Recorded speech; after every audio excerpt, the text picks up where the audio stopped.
Top 10 Mafia Hangouts you can still visit today. You're walking down a busy street in Midtown Manhattan. Christmas lights are strung across the storefronts, bustling shoppers in every direction, and the smell of grilled steaks is drifting out of a restaurant on the corner of East 46th Street and 3rd Avenue. It looks like any other upscale steakhouse in New York. But stop for a moment. Stand right there on that sidewalk, because on December 16, 1985, this exact spot became the scene of one of the most audacious power grabs in the entire history of organized crime in America. A mob boss was gunned down right here, in public, at rush hour, surrounded by holiday shoppers, and the man who ordered it watched from a car parked just down the block. And today you can walk right in, sit down, and order a steak. Welcome back to the channel. If you're new here, make sure you hit that subscribe button and ring that notification bell. We cover the darkest, most fascinating corners of true crime, and trust me, you do not want to miss what's coming. And if you've been here before, you already know that we do not mess around with speculation on this channel. Everything we tell you is verified and historically accurate. Today, we are going deep into the world of the American Mafia because we have put together a list of the top 10 Mafia hangouts that you can literally still visit today.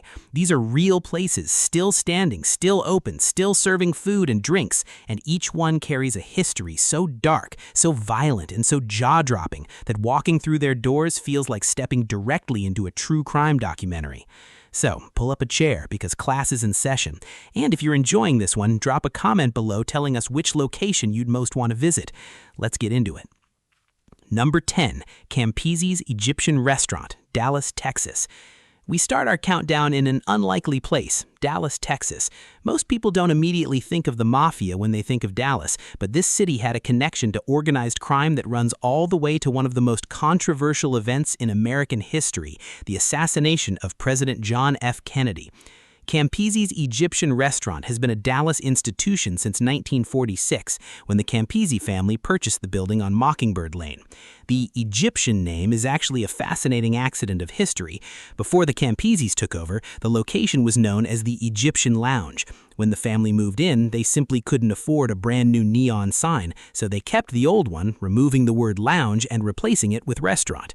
And just like that, a legend was born. The FBI didn't think it was so charming. For years, federal agents photographed every single person who walked through that door because so many known gangsters were regulars. Family patriarch Joe Campese was a close personal friend of Carlos Marcello, the boss of the New Orleans crime family, one of the most powerful mafia figures in the entire country at the time. Investigators from the House Select Committee on Assassinations later reported that Joe Campese was clearly an associate or friend of many Dallas-based organized crime members. Now, here is where it gets genuinely chilling. Jack Ruby, the man who shot and killed Lee Harvey Oswald, the alleged assassin of President Kennedy, was a close friend of Joe Campese and a regular customer at the restaurant. According to historical records, Jack Ruby stopped in for a steak dinner at Campese's on the night of November 21, 1963, the night before President Kennedy was assassinated. 2 days later, Ruby shot Oswald on live national television, and when Ruby was arrested and jailed, the first visitor he received was Joe Campese himself. The two men spoke for about 10 minutes. The Campese family has always denied any formal involvement in organized crime, and no member of the family was ever convicted of a mob-related offense. But the connections, the friendships, the regulars, they are all well documented. Today, Campese's has grown into a chain of 9 locations throughout the Dallas-Fort Worth area, and the original, still open, still serving pizza and pasta, and proudly leaning into the history that made it famous. They even display newspaper clippings on the walls covering the mob connections and the JFK story. Bad publicity, as one family member once put it, is still publicity, and for a true crime fan, it is absolutely worth a visit. Drop a like on this video if you're already fascinated, and we're only at number 10. It gets much, much darker from here. Number 9, Exchequer Restaurant and Pub, Chicago, Illinois. Al Capone. Just saying the name conjures images of pinstripe suits, Tommy guns, and the Roaring '20s. And when it comes to Capone's Chicago, there is no shortage of historical locations to explore. But if you want to stand inside a building that Capone himself actually ran as a criminal operation, not just visited but controlled, then you need to get yourself to 226 South Wabash Avenue in downtown Chicago. Today it's called the Exchequer Restaurant and Pub, and it's been open in its current form since 1969. But back in the 1920s, this building was known as the 226 Club, and it was one of Al Capone's confirmed speakeasy operations. During Prohibition, the upper balcony of the 226 Club served as the actual speakeasy, where illegal liquor flowed freely while customers below had plausible deniability. Capone didn't just visit, he ran the place. He allegedly operated a brothel on the upper floor of the building as well, the Art Deco fixtures of which still exist today, though they are sealed off from public access. What makes the Exchequer especially remarkable is how much of the original 1920s architecture has been preserved. The extravagant chandeliers that once lit Capone's illegal enterprise still hang from the ceiling near the front entrance and bar area. The old wooden escape door that led to a network of underground tunnels is still visible in the middle of the dining room floor. These tunnels, a trademark of Capone's Chicago operations, were used for bootlegging and for quick escapes if the authorities came knocking. And in the ceiling, you can still see the remnants of the original speakeasy architecture frozen exactly as it was nearly a century ago. Today, the Exchequer is known as one of Chicago's best spots for deep dish pizza, and it has over 3,000 Google reviews averaging 4.4 stars. It even serves menu items named after its most infamous patron, Capone's Rigatoni and Big Al's Burger. If you're visiting Chicago and you want to eat your lunch in a room where one of the most notorious gangsters in American history conducted his illegal empire, this is your place. And speaking of Capone, we are not done with him yet. He shows up again a little later on this list. Make sure you subscribe so you never miss a video, because we have a lot more Capone content coming to this channel. Number 8. Don Pepe, Ozone Park, Queens, New York. If Rao's is the most famous mob-connected restaurant in New York City, then Don Pepe in Ozone Park, Queens might be the most quietly notorious. Opened in 1968, Don Pepe is a neighborhood institution, a cash-only, no-menu Italian restaurant where you eat what's available that day and you don't complain about it. The baked clams and the Mama's marinara sauce are legendary. But Don Pepe's real notoriety comes from its geography and its clientele.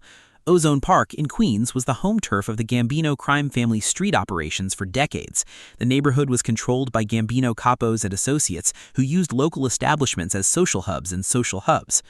Don Pepe got serious attention when Anthony Fat Tony Ribito, consigliere of the Bonanno crime family, was specifically ordered by his parole officer to stay away from the restaurant, alongside Rao's and Balmonte's, because his presence there was considered evidence of ongoing organized crime activity.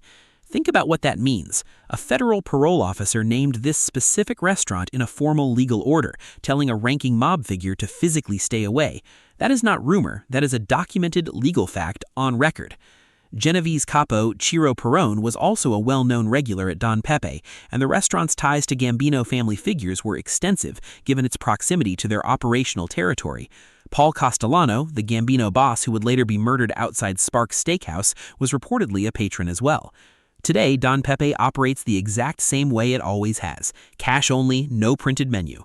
The food is determined by what's fresh, and the atmosphere is as old school as it gets. If you want to eat at a place where real mob bosses broke bread and conducted business, Ozone Park is calling your name. Comment below, would you eat at a restaurant with no menu and cash only? Because apparently, that's just how the mob liked it. Number 7. The Ravenite Social Club, now a clothing boutique, Little Italy, New York City. This one is a little different because the original establishment is no longer there, but 247 Mulberry Street in Little Italy, Manhattan is so important to American Mafia history that absolutely earns its place on this list, and you can still visit the building today. The structure dates back to 1887. In 1926, the space became a social club, first known as the Alto Nights Social Club. Over the following decades, it passed through the hands of some of the most powerful figures in the New York underworld. Lucky Luciano frequented the club. Albert Anastasia used it as a Manhattan outpost and drop-off point for payoffs. Carlo Gambino took control in the late 1950s and renamed it the Ravenite Social Club, reportedly after Edgar Allan Poe's poem, The Raven. Gambino installed his underboss, Agnello Della Croce, a feared hitman who dated back to the Murder Inc. era, as the primary presence at the club. When Della Croce died in December 1985, John Gotti, who had just orchestrated the murder of Paul Castellano, took over not just the Gambino family but the Ravenite itself. Gotti turned 247 Mulberry Street into his personal headquarters. He walked in and out of that green wooden door on Mulberry Street like a king holding court, greeting capos, settling disputes, and running one of the most powerful criminal organizations in the world, all from a nondescript building in the heart of Little Italy. What Gotti didn't know was that the FBI had planted a listening device in an upstairs apartment directly above the club. The recordings captured Gotti discussing murders, racketeering, and the inner workings of the Gambino family in explicit detail. Those recordings became the cornerstone of the federal case against him. On December 11, 1990, federal agents arrested Gotti, Frank Licasio, and Salvatore "Sammy the Bull" Gravano. At his 1992 trial, Gotti was convicted of 5 murders, racketeering, and obstruction of justice. He was sentenced to life in prison without the possibility of parole, and died in prison in 2002. The FBI later seized the building itself and auctioned it off. Today, 247 Mulberry Street is home to a men's clothing boutique in the trendy Nolita neighborhood. The cracked original tile floors are still there if you look carefully. The building that once served as the nerve center of the Gambino crime family is now selling high-end fashion to Brooklyn hipsters. Time is strange. If you find that history as wild as we do, smash that like button. We genuinely appreciate every single one. Number 6, Park Central Hotel, site of the Starbucks Barbershop, New York City. This next entry is not a restaurant or a bar, it is a hotel, but what happened inside it on the morning of October 25, 1957 is one of the most brazen and iconic mob murders in American mob history, and you can visit the exact spot where it happened today, though it will cost you about $8 for a latte. The Park Central Hotel stands at 870 7th Avenue in Midtown Manhattan. In 1957, it was known as the Park Sheraton Hotel. On that October morning, Albert Anastasia, one of the most feared and violent figures in the history of organized crime, walked into the hotel's barber shop, Arthur Grasso's, sat down in a barber's chair and had his face covered with hot towels. He was at the absolute peak of his power. He was the boss of what would later become the Gambino crime family, and he had spent decades building a reputation as a ruthless, unstoppable force. They called him the Mad Hatter, the Lord High Executioner, and the One-Man Army. He co-founded Murder, Inc., the organized killing arm of the mob that is believed to have been responsible for hundreds of contract murders. And then 2 men with scarves wrapped around their faces walked into the barbershop, pushed the barber aside, and opened fire. Anastasia took multiple bullets. He staggered out of the chair and amid the chaos, disoriented by the mirrors surrounding him, lunged at the reflection of his killers instead of the killers themselves. He collapsed to the floor. 2 of the bullets were proven fatal. One struck him in the head, the other penetrated his lung, kidney, and spleen. Officially, the murder was never solved and no one was ever charged. Historical consensus holds that the hit was ordered by Vito Genovese and Carlo Gambino, his own underboss, who had been secretly working against him. It is widely believed that Joey Gallo was one of the shooters, though this was never proven in court. Today, a Starbucks occupies the exact space where Arthur Grasso's barbershop once stood. The hotel itself is still open as the Park Central Hotel. And here's a fact that makes this location even more remarkable. This is the same hotel where legendary Jewish mobster Arnold the Brain Rothstein was shot in November 1928, 27 years before Anastasia. 2 historic mob hits, same building, 30 decades apart. You truly cannot make this up. Next time you're in that Starbucks ordering your morning coffee, take a moment. You are standing where one of the most powerful mob bosses in American history was executed in his barber's chair. Number 5. Green Mill Cocktail Lounge, Chicago, Illinois. We are back in Chicago for what is arguably the most atmospheric and well-preserved piece of mob history in the entire country. The Green Mill Cocktail Lounge at 4802 North Broadway Avenue in the Uptown neighborhood has been open continuously since 1907, making it one of the oldest operating jazz clubs in the United States. It opened originally as Pop Morse's Roadhouse, a bar catering, interestingly, to mourners visiting 2 nearby cemeteries. That early association with death would prove fitting for what came later. When Prohibition hit in the 1920s, the Green Mill became one of Al Capone's favorite haunts. Capone was a devoted jazz fan, and the Green Mill was where Chicago's best musicians performed. Capone transformed the space into a speakeasy, running illegal liquor through a series of underground tunnels that ran beneath the bar, under the street, and came up on the other side of Broadway. Jack Machine Gun McGurn, one of Capone's most trusted and feared henchmen, was allegedly a partial owner of the establishment during this period. One of the most chilling stories associated with the Green Mill involves a singer named Joe E. Lewis. Lewis was a popular entertainer who performed at the club, but he made the mistake of announcing he was going to leave and take a gig at a competing bar. According to well-documented accounts, McGurn sent men to Lewis's hotel room and slashed his throat and tongue in the doorway. Remarkably, Lewis survived. The incident later inspired the 1957 Frank Sinatra film, The Joker is Wild. Capone had his own dedicated booth at the Green Mill, a specific seat at the end of the bar along the wall, positioned so he could see both front and back doors simultaneously. That booth is still there today. You can sit in it. It is reported that when Capone entered the club each night, the band would stop whatever they were playing and immediately launch into his favorite song, Rhapsody in Blue by George Gershwin. The Green Mill is extraordinary because it has barely changed. The original bar is still there. The decor still transports you directly to the 1930s and 40s. The club hosts live jazz every single night of the week. It is cash only, there's no cocktail menu, and you order what you want. It is one of the few places in America where the history is not a gimmick, it's just the actual unaltered environment that gangsters once inhabited. If you're planning a trip to Chicago, the Green Mill is not optional, it is mandatory. And if you want more Al Capone content, comment below and let us know, because we have entire episodes dedicated to him and they are absolutely wild. Number 4. Rao's Restaurant, East Harlem, New York City. Rao's, located at 455 East 114th Street on the corner of Pleasant Avenue in East Harlem, is simultaneously the most exclusive, most famous, and most historically significant mob-connected restaurant in the United States. It has been open since 1996. That is over 130 years of continuous operation, making it one of the oldest Italian-American restaurants in New York City. The restaurant was founded by Joshua Anthony Rao, an Italian immigrant who bought a small shop in what was then a large, vibrant Italian-American community in East Harlem. Today, Rao's has expanded with sister locations in Los Angeles and Miami Beach, and its branded pasta sauces are sold in grocery stores nationwide. But the original is something else entirely. Rao's has only 10 tables. 10! And those tables are not available to the general public. Each table is effectively owned by a regular, a long-term patron who has been granted exclusive reservation rights. That regular decides whether to use their table, lend it to a friend, or even donate their reservation to a charity auction. Getting a table at Rao's if you don't know someone who knows someone is essentially impossible. Madonna herself couldn't get in. That is not an exaggeration. Throughout its history, Rao's has served some of the most powerful figures in New York, in both the legitimate and illegitimate worlds. Luciano, Paul Castellano, John Gotti, and other figures from the Five Families all allegedly dined there. The restaurant appeared in Martin Scorsese's The Wolf of Wall Street, with Leonardo DiCaprio's character eating there in a pivotal scene.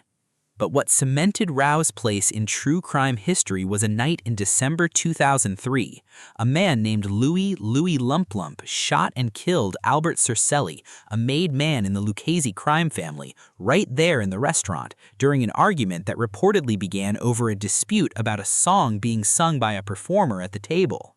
Imagine that. One of the most exclusive restaurants in America, one of the most violent industries in the world, and the two collided over a karaoke disagreement. Rao's is history, culture, and organized crime wrapped into a single extraordinary location that has defied every wave of urban change for a century. If you ever get a chance to eat there, take it. No questions asked. Subscribe to the channel right now if this kind of content is what you've been looking for. We are telling the real stories with the real facts every single week. Number 3. Campasi's Note, a brief correction and transition. Before we move into our top 3, a note for the viewers who care about accuracy. And on this channel, accuracy is everything. Earlier, we covered Campasi's Egyptian restaurant at number 10, and we want to be transparent that while the family's connections to organized crime figures are historically documented, no member of the Campasi family was ever convicted of a mob-related offense.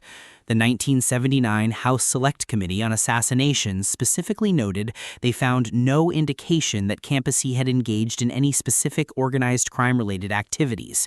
We include this clarification because we believe you deserve the full picture, not just the dramatic version.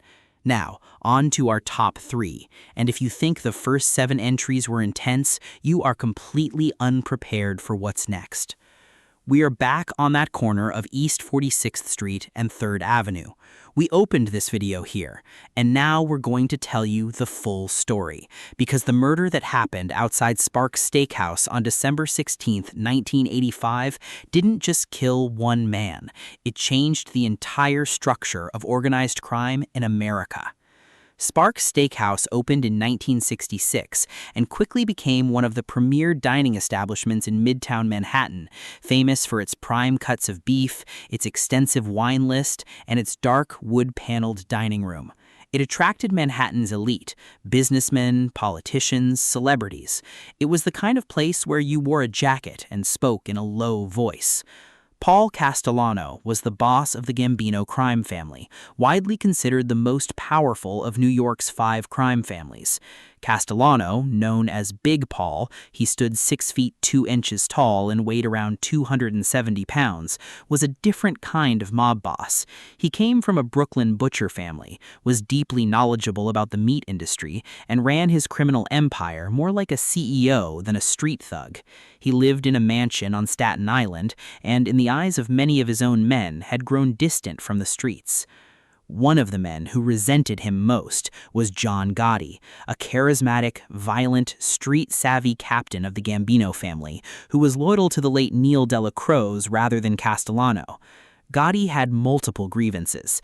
Castellano's rule that family members not deal in drugs, which Gotti violated by trafficking heroin, Castellano's indifference to the traditional street culture of the organization, and the perceived disrespect of Castellano skipping Delacroix's funeral on December 2, 1985, just 2 weeks before his own murder. For Gotti and his allies, that was the final insult. Gotti orchestrated the plot with co-conspirators including Salvatore Sammy the Bull Gravano. On December 16, 1985, they learned Castellano had a dinner meeting scheduled at Sparks Steakhouse. 4 hitmen, dressed in identical trench coats and Russian fur hats to make identification difficult, were stationed outside the restaurant. Gotti and Gravano parked in a car nearby to watch.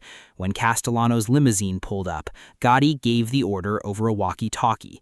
At 5:16 p.m., as Castellano stepped out of the passenger side of the vehicle, he was shot multiple times. His underboss and driver, Thomas Bellotti, exited the driver's side attempting to fight back and was approached from behind and fatally shot as well.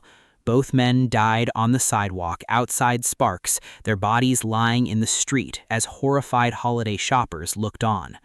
Gotti was never immediately charged with the murder, and his acquittals on other charges in the mid-1980s earned him the nickname the Teflon Don. But at his 1992 federal trial, Salvatore Gravano, who had turned government informant, testified in detail about planning and watching the assassination. Gotti was convicted and sentenced to life without parole. He died in prison in 2002. Today, Sparks Steakhouse continues operating at the same location, serving the same legendary cuts of prime rib and filet mignon. The restaurant doesn't advertise its history. You won't find a plaque outside or a mention of December 1985 on the menu. But anyone who walks past that building on East 46th Street is walking the same pavement stained with the blood of one of the biggest mob coups of the 20th century. You can walk right in and order dinner. We think that's worth the price of a reservation. Number 2. The Park Central Hotel and the full story of Murder, Inc. We've already told you about Albert Anastasia's murder at the Park Sheraton, now the Park Central Hotel, but the full story of what Anastasia represented and the organization he helped build deserves deeper exploration. Because when you visit that Starbucks at 877th Avenue, you are standing in the ghost of Murder, Inc., perhaps the most systematic killing organization in the history of American crime. Murder Inc. was not a movie concept. It was a real enforcement arm of the National Crime Syndicate, operating primarily out of Brooklyn's Brownsville neighborhood in the 1930s and early 1940s. Anastasia served as one of its chief organizers and executioners. The organization is believed to have been responsible for somewhere between 400 and 1,000 murders carried out on contract for the mob's ruling commission. Victims were killed with ice picks, pistols, knives, and rope. Hitmen were brought in from out of town to commit murders for hire, specifically so the killers would have no personal connection to the victims, making investigation nearly impossible.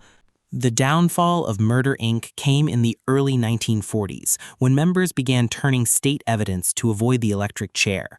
Several key figures were convicted and executed at Sing Sing prison.